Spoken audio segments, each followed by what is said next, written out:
Hello, everyone. Welcome back to the Mike Armstrong podcast show. And this morning we're joined by Susan McAlonan, who is joining us from Manchester via Northern Ireland.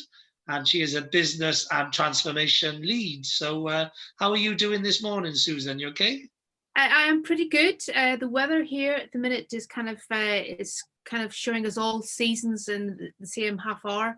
So it doesn't know what to do with itself, but otherwise it's kind of fresh and it's nice and the countryside is beautiful. So yeah, everything's good.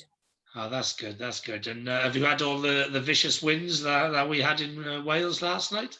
Yeah, we had those the night before and a little bit, but I suspect I can see from the mountainside that we are likely to get a little bit of stormy weather later on today. So Yeah, fair enough, fair enough. And obviously we met on Clubhouse, and I meet a lot of people. Probably the last 50 odd guests or so on my podcast have been from Clubhouse. So we'll get into a bit of Clubhouse in chat later. But for now, tell us a little bit about what you do. You said obviously you're business and transformation lead. Tell us what that entails and how you ended up sort of coming about doing that, really. Okay. So it's business change and transformation leads. So generally, I would go into companies to deliver a particular project or program, or they want to generate some cost savings or improve a customer experience, and therefore that's less about them knowing what they want to do and you actually generating the ideas for things they need to do to actually achieve those things. And I usually work quite closely with either a transformation director or a change director or a commercial director quite often. And then in the last few years, I've been working quite closely with financial services directors because things that I've got into in the last 5 years are about turnaround situations where projects are either some regulatory change that needs to be delivered by a certain time scale, they're not meeting the deadlines, and then I go in to kind of help them deliver that by looking at the scope and actually then really focusing on the delivery and getting everybody to work together. And so for me, I started my career really in, I'd done a degree in like social housing. So that was all about helping people. But then when I realized that it was very difficult to get people to, pay their rent properly, etc. And there's like 10 glass bottle of whiskey hanging out of their bags or a sleeve of 200 cigarettes. You can't tell people to do that. But I'd actually gone to work for Safeway, one of their distribution centers during a summer break. And I absolutely loved it because it meant that it was very logical. And I realized that I had a lot more logical thinking than I'd ever thought possible. So anyway, I finished my degree. They offered me like a junior management position. And that was all about around working with data, reporting, trying to generate kind of like ideas for improvements. And then from there, I kind of like, I then moved into more projects, changed roles with into another company, which was a small company, but so therefore I was a slightly bigger fish in a small company. So therefore, but I got a whole range of experience across the whole organization, including marketing, buying, merchandising, IT, etc. And then from there, they sponsored me to do an MBA, which was very good. And then from there, I'd gone into really honing into supply chain, which is where I'd come from originally. And then I took on a development role within Asda. And in there, I kind of introduced their first stockless distribution because that was, it just been bought out by Walmart. And that was a very popular strategy they used there. And I introduced it into Asda. That was the first one in the country that did it. And then I'd gone then to work for, which was Great Universal Stores. And they became a very group because the Barclay brothers bought out Littlewoods and various other companies, whatever, to create this bigger company. And though I'd worked in operations, then I was asked to go and work in contact centers. And then that was a completely different dynamic for me because obviously that a call can go in lots of different directions. But again, it's the same, it's logics or logistics in a way. And then in that role, I had, again, doing projects, but also that back in, there was like, they created this kind of like, it was almost like a colleague suggestion scheme for improvements. And because it was all around, improving the customer experience, and because the advisors in the contact centers spoke to the customers, 90% of the ideas generated actually came from that particular function. Yeah. And I used to work. I used to work for a credit reference agency, and we used to have like, okay. yeah, and that was all via a contact center. And so we used to have, well, I also run the corporate sales team, so we used to go out and see people as well. But we used to have like a suggestions box, so like a customer one and a employees one, if you like, and they would get picked into like a committee who would pick some of the best ones and implement them into the business. And it's exactly the exact same principle. Yeah. But, and I guess because that, in contact centers, and I've come across this over and over again, is that the data, the reporting is very good, right? So there's a lot of transparency as to what happens in contact centers. So it's very easy for other functions to actually point the finger at the contact centers, of which they did quite liberally. And then what I then had to do is actually challenge that and say, yes, the problem may manifest itself in contact centers, but the actual root cause is actually being caused much further up the supply chain. Yeah. And therefore, we had to go upstream, back into the likes of merchandising and marketing, etc. And I guess because I had that experience previously working for the small company, I could see that bigger picture than perhaps then drilling down solely on contact centers. And I brought that skill in, and therefore we got a lot of stuff done right, because we were able to say, in actual fact, it's not contact centers. We need to work more collaboratively with the rest of the other areas to actually try and get things done. So anyway, we got outsourced to Serco, different kind of scenario again about more focused on the customer experience improvements, but in a much wider, with an NPS score measurement, which obviously then we focused on trying to make improvements to that. And then we got made redundant.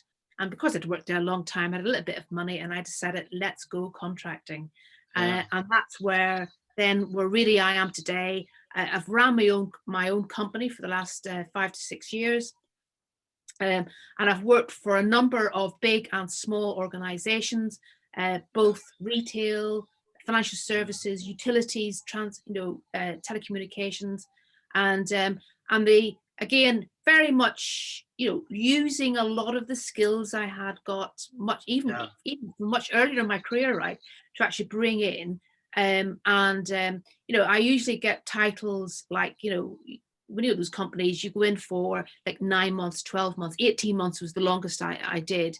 And you're either, called, you have to be called something. It's either project manager, program manager, portfolio manager, whatever, right? And then generally is then, as I said earlier at the beginning, it's about delivering either specific piece of software, or it's about new ways of working, or it's about generating ideas to make improvements to specific measurements, which are usually around either cost savings or customer experience improvements, or that turnaround situation where something isn't going the way it should be going, and coming in to actually then really focus on that delivery. I can see the logical step. I can see the logical step of where you ended up, if you like, because of the vast difference in the experiences, etc. So exactly, that's why you become a transformation and change consultant, rather than say just a customer contact experience or a distribution or whatever, because you've done the different varied things, which gives you that overall view of the various different aspects of different size companies and different industry sectors, etc. Very much so, Mike. And I wouldn't say that I was, I'm not a pure project manager. I'm not a pure program manager, because I'm very much on the ground, because I've seen it. It's almost like you become a little bit more streetwise when you're there, and therefore you can get actually really hunker down into the root cause of issues and address them appropriately. And I'm not for going in and making a quick sellotape recovery or solution. It's about actually fixing fundamentally. So when you walk away, structural changes, foundational changes. Exactly, spot on. So that's me kind of. I know I've kind of like rambled on a little bit, but that's me in kind of a nutshell. Yeah. Well, I understand that myself because I have a similar sort of experience, I guess. Different roles, if you like, in different companies, but I've always been in management roles and Yes, part yeah. of making these changes, if you like, structural, foundational changes to improve or make things more efficient or more productive or more output or whatever. Because I've been again I've been the David and the Goliath in different Right. industries as well. So Yes. understanding the different aspects and benefits of that, and the Davids being sort of quick and nimble and innovative and stuff, and the Goliaths being consistent and structured and processed, and Yeah. you have these Yeah. different beasts, if you like. And I've had to, if you like, as a salesperson or sales manager or the corporate sales manager or corporate sales director or whatever, I've had to be able to, if you like, understand that, have influence on the changes in it, but also then be able to communicate that to the customers about why they should invest in us because of the reasons why our foundations are different or our structures are different or our processes are different, etc. So yeah, I understand exactly where you're coming from, and that would make you, I suppose, a very flexible and adaptable business transformation and change lead, because that varied experience gives you that ability, like you said, to think on your feet and see visions and solutions that other people can't see because they haven't got the rich mix of experience that you've got. Yeah, and I think that does come out, although it is a little bit challenging at the minute to try and find a new half decent contract, because a lot of companies seem to want unicorn candidates. They want people to be exclusively experienced in a very small niche areas, and that can make for quite difficulty. Although I keep on being told that I'm in an ideal situation, because lots of companies will want to look for efficiencies and look for customer experience improvements and turnaround situations. But they said that last year, and look what happened. So it's like, I'm hoping that something comes up. But I keep talking to people, I keep sharing things, and then I'm hoping that something exciting will come up. And there's always ways to make, perhaps to pivot a little bit, like I did last year, just to do different things, just to try and get a little bit of money coming in. And but it doesn't necessarily have the, I guess, the satisfaction you have when you actually go in and deliver something a little bit bigger. Yeah. Well, my guess is there some of these big companies have changed their contact center approach to being home based rather than in the office. Some of these supermarkets and whatever, some of the areas you've talked about where your experience lies, some of them have grown rapidly because of the online stuff and had to put new processes in. And what my experience is with a lot of that is sometimes the growth happens, but then it creaks in certain places, and then something breaks, what I mean? Because not everything grows in the same proportion. And then that's often when they need somebody to come in and help them, because maybe they've grown so quickly they haven't been looking at the efficiencies, but then a year or so into it, they're like, the directors are like, well, can we sharpen up in this area, or can we improve this area, etc. So it may be that a boom time is to come at some point, when those sort of decisions are being made after, say, 1 year assessment, which we're coming up to now, actually, aren't we? We're coming up to the 1 year assessment of next it week, actually ties in with the financial year as well, doesn't it? End of Yes, March. Financial year. A lot of people will look at those financial reports and then look at, okay, what do we need to do to make sure that our pivot and our adaptation is even more efficient in year 2? And I think you're right, because certainly there's a lot of chittering in the press about the supply chains of these retail companies are not as efficient as they'd like them to be. So that is certainly is panning out, and they're looking for, perhaps they do some things differently, to because they just haven't got that shift right between the mix between offline and online, and being purely online, whatever. So we'll see. Do you do anything as well? I've heard of a few people that there's this like B Corp and applying to the UN 17 principles of sustainability and climate awareness and all that sort of thing. So I've been told there's quite a lot of big companies going to be hatcheting their supply chain for them to be able to apply and be compliant with a lot of this new sort of strategy on social inclusion and diversity and sustainability and all that. So will that mean that there's some companies looking to make some changes and transformation to their supply chains? I think so. That I think that there is legislation that'll start coming in, 23, 24, etc., that will drive people to looking more long term about their supply chain and their impact on their environment, rather than just looking at a short term, i.e., annual or even 5-year plans. I think there'll be longer things coming in, and I have been advised that yes, that's an area that's likely to be of interest to companies. So I have been doing some reading up on it, and clearly, it does. Everything they're saying does make absolutely perfect sense, but it does take a little bit of a different mindset from certain leaders who are actually thinking much longer term than some. There's a lot of companies who chiefs, they only plan to stay for so long, and therefore their only plans are actually they're bonused on their activity in that period of time. Yes, they're just concentrating on the bottom line or the increase in turnover or whatever. They're concentrating on whatever metrics they're being bonused on and forgetting about the long term everything else of the business. Yeah, so there's talk about the legislation might come in, which will actually then force companies to think more longer term than they do at the minute. So that'll be a bit like the GDPR rollout, So companies have to do it by a certain time. So therefore, the industry grows out of the necessity rather than the demand. Yes, I think so. I think there's definitely going to be something. Well, there needs to be something because there's just so much waste.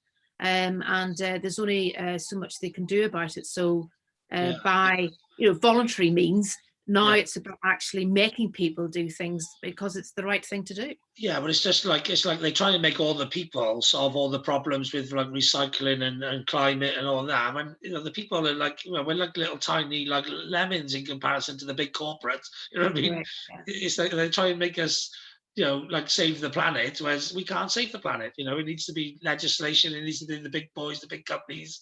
They're the companies who can save the planet. All we could do is like contribute in a very, very small, minor way. Like you get the collective effect of people. You get the collective effect, but still, the collective effect of getting the top 500 companies to do something about it is much bigger. And you do see a lot more videos. I follow somebody who does a lot of innovation type videos, and where people are using recycled products, and they talk about all the benefits of doing it right. But you didn't really think of it if why doesn't more companies then do it if these benefits are there? And I think it's about that. They probably have to do a little bit of investment up front to get something a little bit longer term down the road. So well, I know a company that makes stuff out of the PPE and stuff from hospitals. Okay. Yeah. And that's I know good, there are some people doing the same thing with rubbers from tire, I think. But that's what we need. What there should be is a big investment fund by the government. I think it may even exist, but probably there's not enough people aware of it because the government launch things a lot of the time. They just don't tell anyone about it. So they can say they've done it, but don't have to spend any of the money. But these if for example we had a bit like The Apprentice or The Dragon's Den, if we had a program every year where we had 30 entrepreneurs come on and they had to find a way to make a business out of something that other people were chucking away, that's the best sort of business you can make, because it's definitely it's free, your materials are free, you just got to collect them. Yes. And you're solving a problem of getting rid of the stuff and turning this stuff into something else. I think that would be a great idea for a business. I think I just pitched myself a business show on the telly. I think it would be great to come up with ideas like that. And I'm sure, if we did some investigation, I'm sure there is programs out there like that, but it's actually trying to bring it to the UK, have their spin on it, whatever would be really good. Yeah, the environmental den rather than the Dragon's Den. Yeah. There you go. Let me just write that down. Yeah, the environmental den. Yeah, because like I say, I'm into collaboration and problem solving and all that. Same as yourself. It sounds it. Obviously, we met on Clubhouse, and generally that's how people who are like-minded often gravitate towards each other in Yes, rooms yeah, on Clubhouse, etc. But yeah, these problems. The politicians, they're not very creative. That's why they go into politics. And they just, they listen to what everyone else has done over the years and think, oh yeah, well we'll just do a bit more of that. They're not yeah. really change makers or leaders or innovators or creatives. And I think those people need to be created to solve some of these problems that we seem to just keep sweeping under the carpet and not doing a lot about, Very much so, and having learned in a little bit of a way, trying to resolve the colleague suggestion scheme issues, certainly by if you are challenging the way things have always been done, then that is a very, very difficult journey to be on. And I guess that a lot of MPs just get bogged down in the mechanics of how the whole thing Yeah, works. the politics Yeah, of it, really, because like in yeah, a corporate world, I've always challenged the way everything's been done. I'm a disruptor, and that's the way I go about doing things. I look at yeah, if everyone's going to the left, I go to the right. I always say, if everyone's yeah, zigging, I'm zagging. You know what I mean? yes, But the politicians, they don't tend to do that. They tend to just go with the populist opinion, if you like, rather than be that creative or that person who stands alone. They just go with yes, what they yeah. think everyone else wants you to do. As a lot of the time, they want you to do something different. They just don't know that something different exists. Yeah, a lot of the time they just could not be bothered with the hassle Yeah. to get to that destination. But Yeah, that's it. very much so, yeah. Making change in a commercial structure can be done, but in the politics, it just, if you try and think about something different, everyone's just like, what this person's trying to do, trying to make too many Yes, changes or whatever. But yes, but yeah. anyway, so yeah, so that's a little bit about what you do. What's the sort of plans then for say this year, for next year, for the future? Have you got sort of a 5-year plan Um, and that sort of thing, or look where at you at? well, the ideal situation of obviously is for me is actually to continue what I am doing, but clearly it's been a little bit been difficult. But in a way, it's actually to try and create some products which are of use, which maybe generate some passive income, whether that's actually some I'd created every LinkedIn is obviously the big place now where a lot of people go for roles, and there is obviously there's there's a oh god, I can't remember the word for it now is where it kind of like looks at various indicators of your profile to say whether actually it actually pushes forward your posts and stuff, and I'd come up with a way of actually it was a scorecard to try and help people get to improve that. And it's like that's the kind of tool. It's like a diagnostic tool Yes, that yes, actually I yes. could actually publish on, and you might only put it on for a couple of quid and that kind of stuff, right? But in that same theme, you could actually create diagnostic tools for other activities that Yeah. actually help people to say how close they were to actually getting where they want to be. And I've worked with, I've kind of like discussed it with a few other people, and so that was kind of things I've done. Those are little pivots stuff, and there is other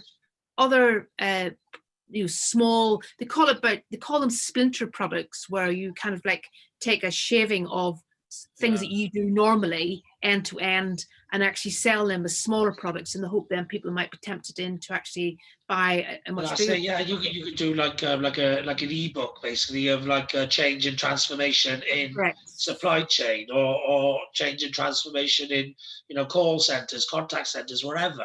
You could Yeah. create these little ebooks, put top 10 tips or top 50 tips or whatever, sell Yeah. those tips, and then at the bottom advertise that, by the way, if they're not very good at implementing these tips or they haven't got the time and they need somebody to come Exactly. in and work on them, then add a bit more flesh to the bone, if you like. Yeah. Then you upsell them. You can upsell them an online course or a one-to-many course or a consultancy where I come in and be the change, Exactly. And then I've been looking in. So usually I would go in either employed directly by the company itself, right, because they want people for a period of time, or through an agency.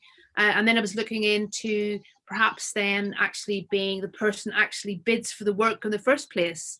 Yeah. And then I would employ other people to help me go in and deliver it, and maybe create a slightly different model So myself and some others have been talking about that, doing some of that kind of activity, which would take us but do it more as a social enterprise rather than actually having, the person at the top taking all the profits, share it around or whatever. That was another way of doing it. Well, something else you could do as well, I think, which would work well for you, is you could set up like an Upwork or a freelancer type site, which I don't think would be that much investment. Yeah. And because I think it's quite niche what you do. Yeah. And you could be the person who matches, if you like, change makers and transformational leaders and stuff. You can be the person who match them to the clients, Yeah, that's it. Well, I guess that's what a lot of recruitment agents do anyway. But I haven't seen one. I don't know if there is one in your sector, but there's one for like freelancers and Upwork and graphic designers and all that. Is there one for change makers? Because loads. There is some, is there? Okay, I just haven't seen many of them. Absolute loads, and some of them are absolutely brilliant, and they really get it. And some of them are it's just a title on their name and don't really get the essence of what you do. And but yeah, no, there are loads of them do that. But yeah, there's lots of ways, and there's some other activity which I might take even a slightly different direction, and that is which it's all under wraps at the minute, but at some point I end up doing something which would actually take me out of completely what I do, but actually would use the same skills, the organizational skills and logistic skills. So I'll keep it under wraps for now, but that might manifest itself in the next few months. Well, there's also, you could go down the book and the speaking and all that sort of route as well. Have you thought about that? About it, but Mike, I think it does take a certain animal to be able to sustain that talking and bring in fresh things to the table all the time. The way you're doing it now is that you're sharing somebody else's experience, but actually you're chipping in with your own experience and actually relating your own life experiences, and I think that's a great way of doing things. But I'm not sure whether I would be the right person for that, the right animal to do that myself personally. But you never say no. And therefore it might be something I certainly come up with. I certainly think that there is room for coaching and mentoring with the government announcing, and I've got a life I've got a kind of life coaching certificate diploma actually, where the government announced where they're going to introduce some mini MBAs for some of these smaller companies to help them think bigger and more strategically and make better decisions and look at things properly, as in root cause and efficiencies, etc. And there's the government announced that they're going to sponsor people to do these mini MBAs, and therefore these people will need mentoring and coaching afterwards to help them actually implement what they have learned on the ground. And certainly I have done some of mentoring and coaching in the past, whatever. So certainly that's an area that some of us have been talking about. Maybe create a little bit of a group together that people can come to to get some support. Yeah, well, if ever you do anything like that, and anyone needs any help with their sales and marketing and all that sort of bit, and credit control as well, because I used to work in the credit industry, so they're sort of my hot spots, if you like, and social media and podcasting and speaking and all that. But yeah, I find doing these sort of things. Like I've actually become a professional speaker. I think I've always been a professional speaker, as in I've always used my voice for a living. But I've also had to do, driving to appointments and paperwork and admin and all that. And now I just speak 24 hours a day on Clubhouse. And when I first started, I used to get like sore throat and it used to dry up and stuff. But for some reason, I've exercised the muscle so much now that I can just talk every day and I don't lose my voice. I don't know what. It's like as if it's like exercising it, like, if you really work it, it actually gets stronger, like, Yeah. Do you ever get tired? You seem to love it. I've never really, I've never been one to get tired. I sleep for my 6, 7, 8 hours Right. generally, Okay. and that gives me enough energy to last, working 18 hours, Yes. 16, 17, 18 hours, which is Yeah. what I've always done, really. I suppose when I was married, I used to, maybe not work for, say, I don't know, 3 hours a night or something, and Right. most of the weekends. But I think when you love what you do, which I do, I love what I do. I'm somebody who's clever enough, if you like, most of my life, really, all of my life, Yes. really, to have always gravitated towards things I enjoy doing. Right. Great. Yeah, Great. because Yeah. we all end up having to do stuff we don't want to do. At times in our life and stuff. We're doing stuff for a paycheck or whatever. But even when I started, I started off hustling as an entrepreneur at 11. I started Right. off in employed sales at 15, just before my 16th birthday. Fabulous. And I've always been in sales, and I like to chat. I like to listen to people. I like to, have a laugh with people and stuff. And I like problem solving. I'm a solutions person. So Yes. for Yes. me, everything that I've always done has always entertained aspects of what I enjoy doing.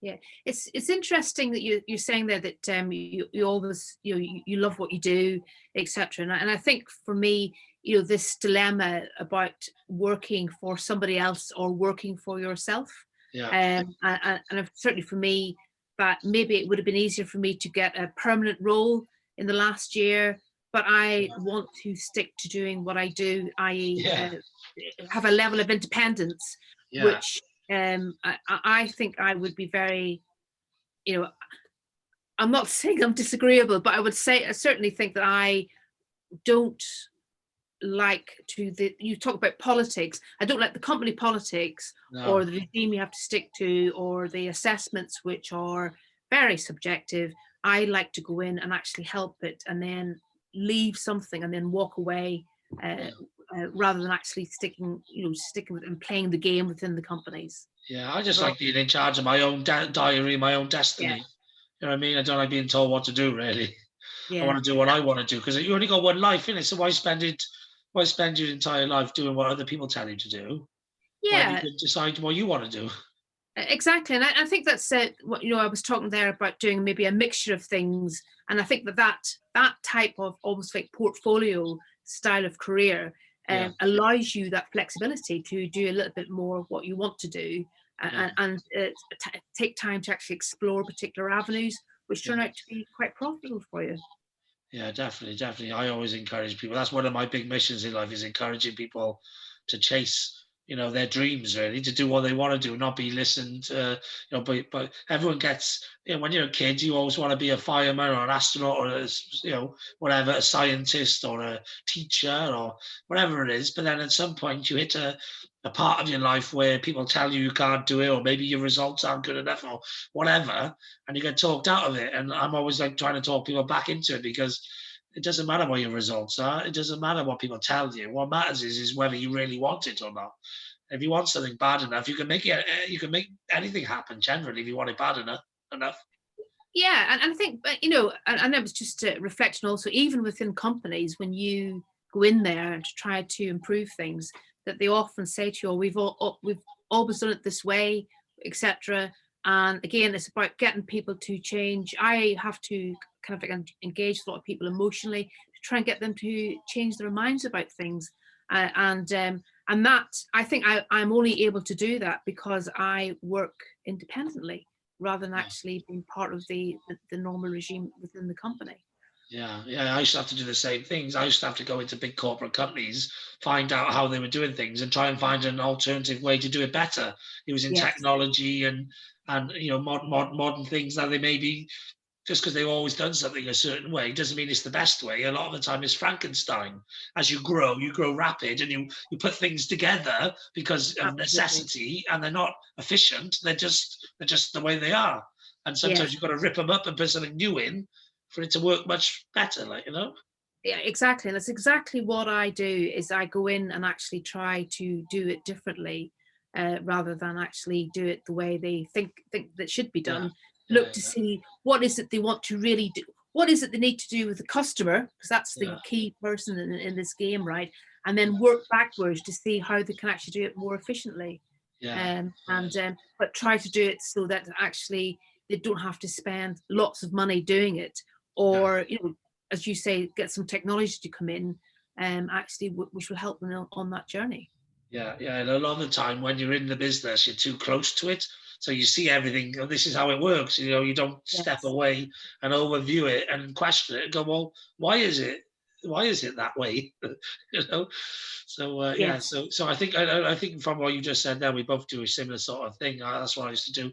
I was always looking at, because I'm in sales and marketing, always looking from the customer first and work backwards.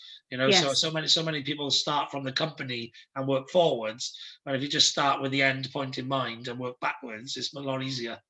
Definitely. I think this thing about outside thinking versus inside out thinking, that kind of like really helps, that changeover really focuses people, the mind all the time, about where they are in the chain, that actually keeps on affecting the person at the very end, the customer, all the time. So that's I definitely agree, that's the way to go going forward.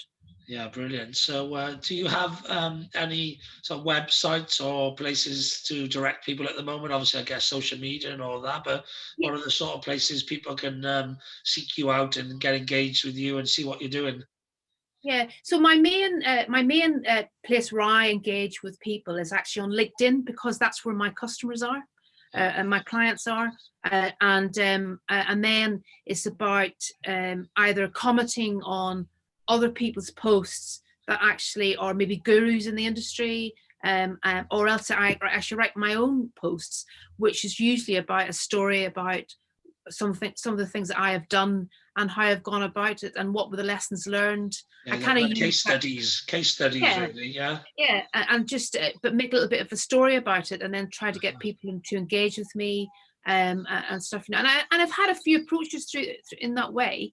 I have never got a role actually applying for a role. It's always through either people I've known, or that somebody have seen something I've posted, they've actually come to me and said, I think there's something here you can help me out with, etc. So I think that's that my main point is LinkedIn. I do have a website, which is plumfall.co.uk, and then obviously I'm on Twitter, and I'm on Instagram, because otherwise we wouldn't have been able to communicate with each other from Clubhouse if it hasn't been for good old Instagram. So I was going to say, obviously on LinkedIn and Instagram, you're connecting with lots of people. What would be the ideal sort of avatar, really, if you had a phone call, out of the blue, and it was like, oh, I'm in this industry sector, and I wanted to do this. What do those calls look like? Who would they be, and what would they want you to do? So the ideal candidate for me would be is probably either a larger retail company or a financial services company that needs some help on efficiency measures or customer experience, or they've got some turnaround situation, right? So those are my kind of ideal. But equally, I've worked for some small to medium enterprises as well, where again you're looking at the whole company and you're looking across the wider piece. So I like both of those.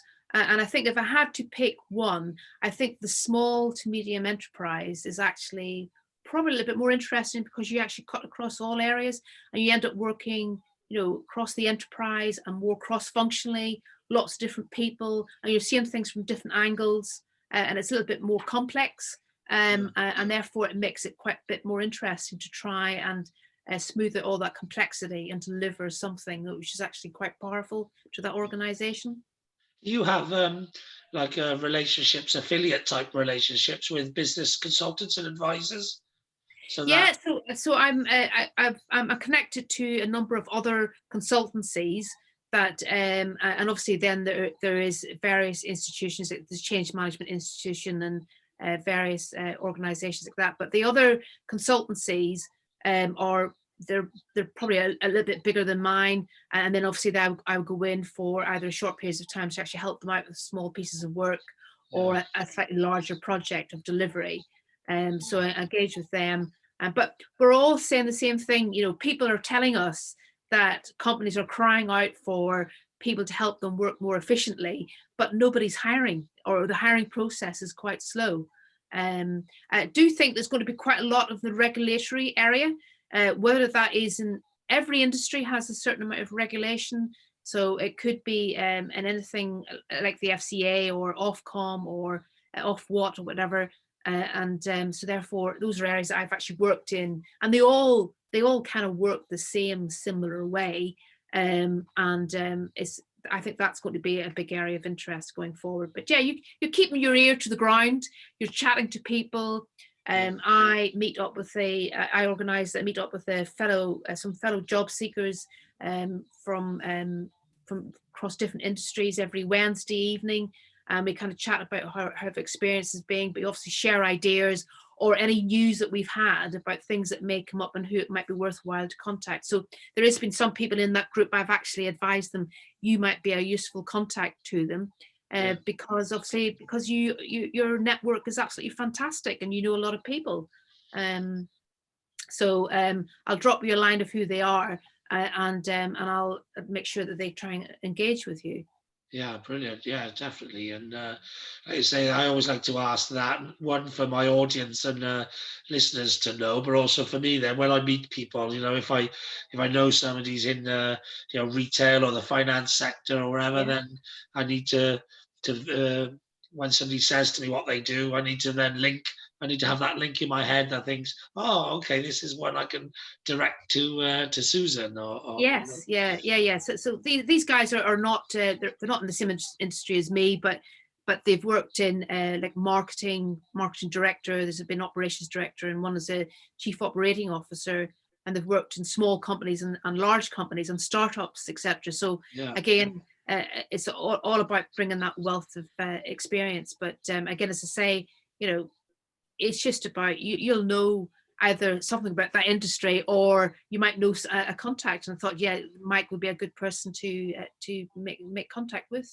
Yeah. It's like I spent 10 years in the credit industry. So any businesses in the credit industry that need help with sales and marketing, then obviously I'm much more suited to people in the credit industry than just people with sales and marketing consultancy experience or whatever, because it's more tailored, if you like. It's just more, there's more experience in it, isn't it? But I've been in sales and marketing for 32 years. I've covered all sorts of sectors. So, that again is one of the reasons why I can sometimes come up with solutions like you can, that are out of the box and a little bit different than, say, other people who don't have the same experience, because they just don't have the same, they don't have the same tools in the vision of the solution. Yeah, and you don't always have to go into companies that think they know what the solution is, right? You can go in there and actually help them from the ground and actually help them generate what the ideas are. So I'm in discussions with a small utility company, which is exactly that they want to grow, they want to get to the next stage of growth, right? And they need somebody to come in and actually help them have a good look at their company and what they do, and actually see what improvements can be made at all levels and across the piece. Yeah, definitely. Well, it's been great having a chat with you and getting to put a face to the voice, if you like, which is actually, we didn't talk about Clubhouse, so might as well talk about Clubhouse, because that's fine. It's very topical. So just a couple of minutes. How have you found Clubhouse? Are you doing your own club and rooms or anything? Tell everyone a little bit about that. Yeah. So I think Clubhouse is great, and I think that I have found this third lockdown particularly difficult, right? So it's almost like for me, on a personal level, that Clubhouse has actually come right at the right time, because I'm engaging with a whole lot of people. I've met so many people like yourself and several others.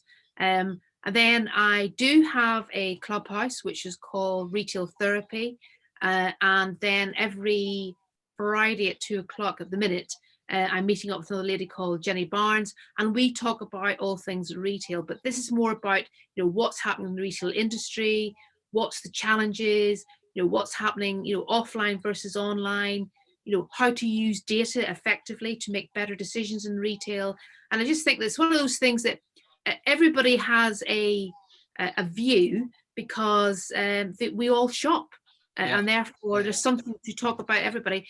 we've not been promoting it vastly, but there's been a trickle of people that come in, and therefore it's something we might want to then kind of push more assertively come in the coming weeks. But I certainly enjoy clubbing. And what about you? You must love it. Yeah, I do. I love it. For me, it's everything I love doing in life, all wrapped up in one place. You know, I love to talk.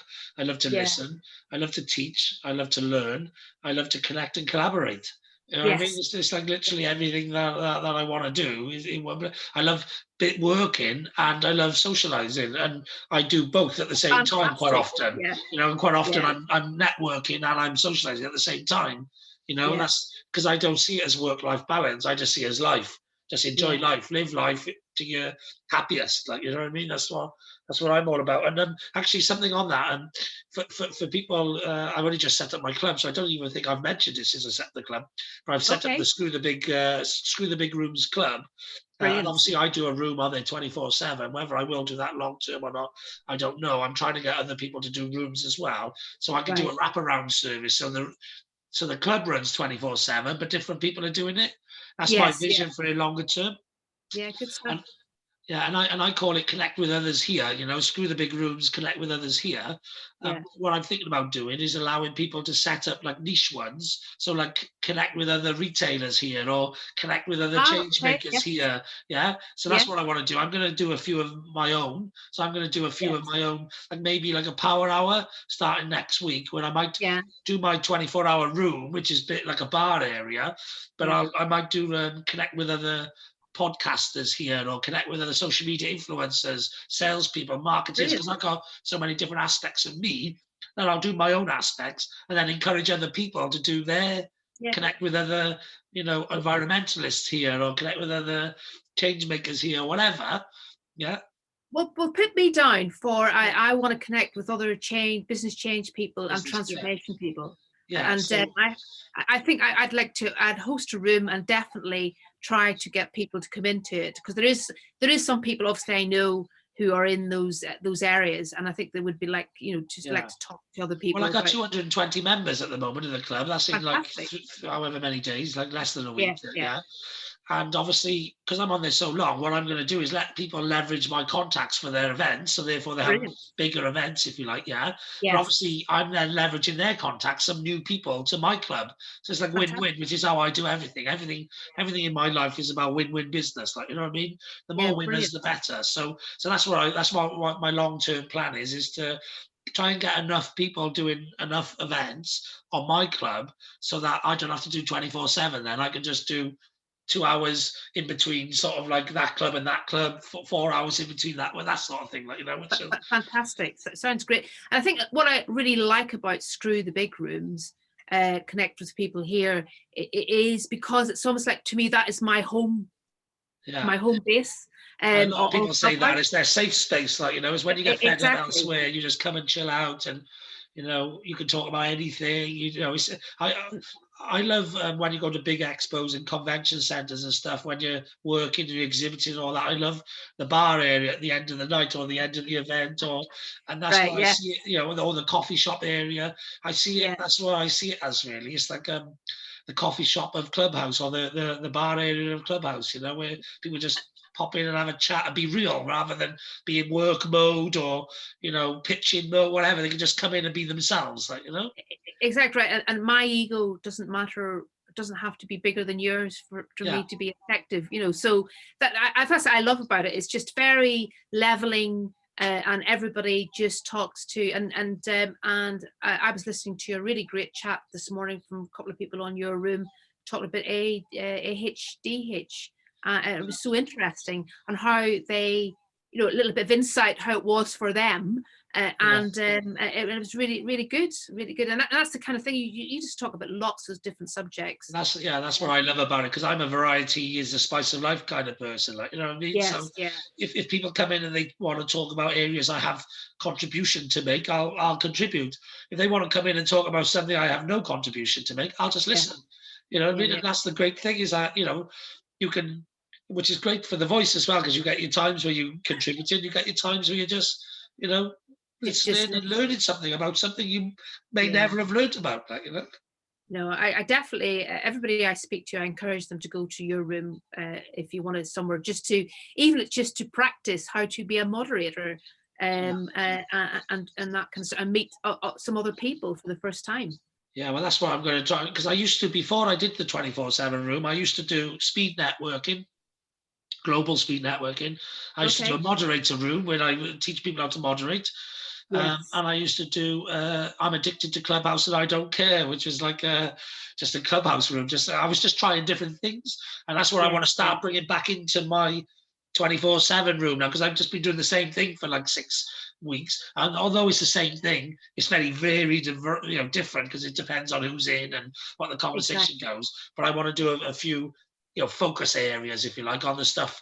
So it's so that's my social club, and then I've got a work hour, like a seminar, a 1 hour seminar on a particular topic. That's what, because that appeals to my sort of corporate work nature, and not just my sort of chatting and socializing nature. Good stuff. No, I definitely, I think it's been great, and of course, lots of the other apps will start to bring it some competition. I think that Twitter's already doing it in Twitter Spaces. Yeah, that was already happening.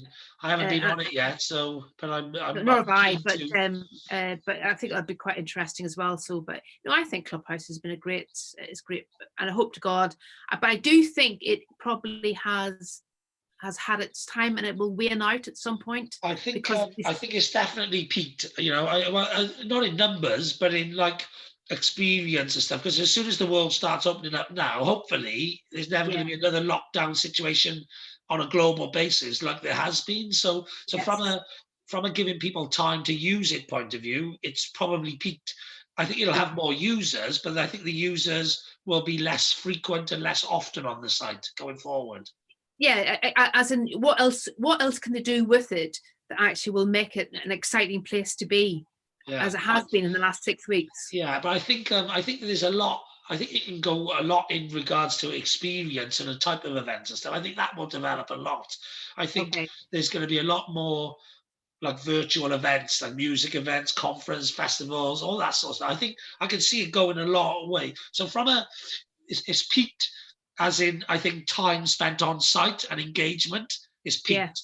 But I don't think it's peaked as in, number of visitors and a type of activities. I think that's got a long way to go. That's my own sort of gut feeling on it. But, and there's always this talk about monetizing it and people making money out of it. So I think that might come as well. Well, that's the biggie. If it allows people to make money on it, then people will be more creative on how they can make money. So at the moment, it's just people having chats with people, and there's a bit of inventiveness going on. But if you put money into the system, then all of a sudden people got budgets. So, like, for example, Graham, could be part of the music entertainment. Different people have all of a sudden got budgets to enhance the experience, and that's where the creativity will come in then. Yeah, that's true. That's very true. It's very true. It's sort of supply and demand, really, isn't it, at the moment? So I'm budget. Obviously, some of the bigger rooms do have funnels, if you like, that they're funneling people into. Like, I could monetize my room easy. I could turn it into a big room. I could, just offer real value in a particular area and funnel people into that area. I could do that. I'm a salesperson at the end of the day. I've been in sales for 32 years. But it's not what I choose to do. I don't want to do that. I may decide at some point to monetize an hour or something, or whatever. Or if the monetization comes in, I might decide if I could do the screw the big rooms without money, I probably would. But I might decide to do other versions of what I can do for a monetary thing, because I think screw the big rooms is like I say, it's like a community center. It's like a drop-in center for people to have. It's like a pub, really, where we don't make any money, but it's a bit like a working man's club, or like a working clubhouse club, so I wouldn't necessarily want to monetize that, but it depends how they bring it in and whatever. But I would potentially monetize Clubhouse. I got no issues with monetizing Clubhouse, but I just think, for me, I'm always about the value. As long as you're giving people an amazing value, then you can monetize whatever you want to. But I'm not into, like, the smoke and mirrors thing where they try and sell it as amazing value, but it may not even be any value, because it may be the wrong thing for the wrong person. You know what I mean? Sometimes, so yeah, I'm not massively into that, but yeah, interesting to have a chat. I like to have that Clubhouse chat because I think it's topical of the moment. Definitely.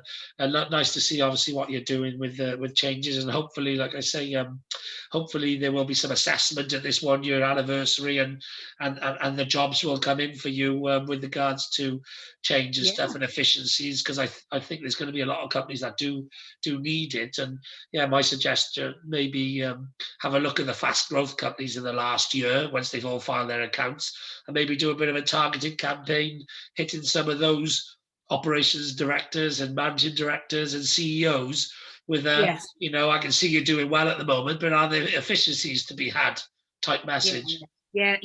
And to be fair, I have done a few of those and stuff, so, but I've not had the greatest success yet, but I'm in conversation with one guy, so all right. But early days, and just keep going at it. Yeah, brilliant. All right then. Well, nice to have you on the podcast and to get to know a little bit more about yourself and what you're doing. Thank you, Mike. It's been a real pleasure, and it's been really good to get to know yourself a little bit as well.